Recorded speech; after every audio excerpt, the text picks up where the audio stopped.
ಅಕ್ರಮ ಬಾಂಗ್ಲಾ ವಲಸಿಗರಿದ್ದಂತಹ ಖಾಲಿ ಶೆಡ್ಗಳಿಗೆ ಬೆಂಕಿಯನ್ನ ಹಚ್ಚಲಾಗಿದೆ. ಬೊಮ್ಮನಹಳ್ಳಿ ಸಮೀಪದ ಕೂಡ್ಲು ಕೆರೆ ಬಳಿ ಅವಘಡ ಸಂಭವಿಸಿದೆ. ಮುಂಜಾನೆ 5:15 ಸುಮಾರಿಗೆ ಬೆಂಕಿ ಕಾಣಿಸಿಕೊಂಡಿರುವಂತದ್ದು, ಬೆಂಕಿ ಹೊತ್ಕೊಂಡಿರುವಂತದ್ದು.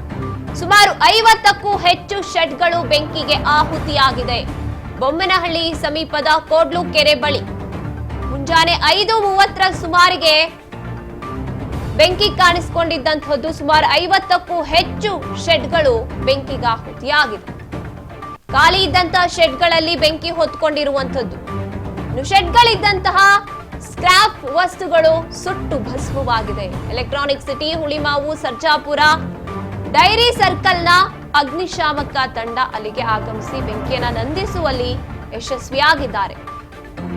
ಅದೃಷ್ಟವಶಾತ್ ಯಾವುದೇ ರೀತಿಯಾದಂತಹ ಪ್ರಾಣಾಪಾಯಗಳು ಸಂಭವಿಸಿಲ್ಲ.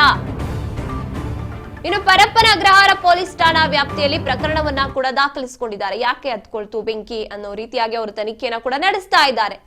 ಎಂಟಿ ಲ್ಯಾಂಡ್ ಇದೆ. ಅಕ್ರಮವಾಗಿ ಬಾಂಗ್ಲಾ ವಲಸಿಗರು ಇಲ್ಲಿ ಖಾಲಿ ಶೆಡ್ಗಳನ್ನ ನಿರ್ಮಿಸಿಕೊಂಡಿರ್ತಾರೆ. ಅದನ್ನು ಕೂಡ ನಾವಿಲ್ಲಿ ಗಮನಿಸಬೇಕಾಗಿರುತ್ತೆ.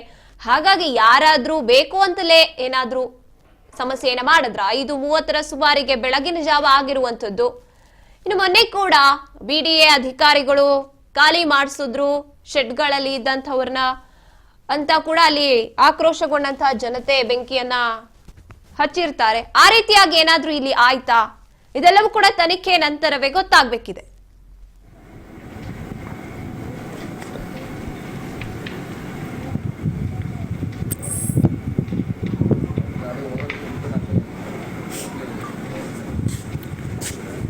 ನಿಮಗೆ ಆರೆಂಜ್ ಕಾಣಿಸ್ತಿದೆ.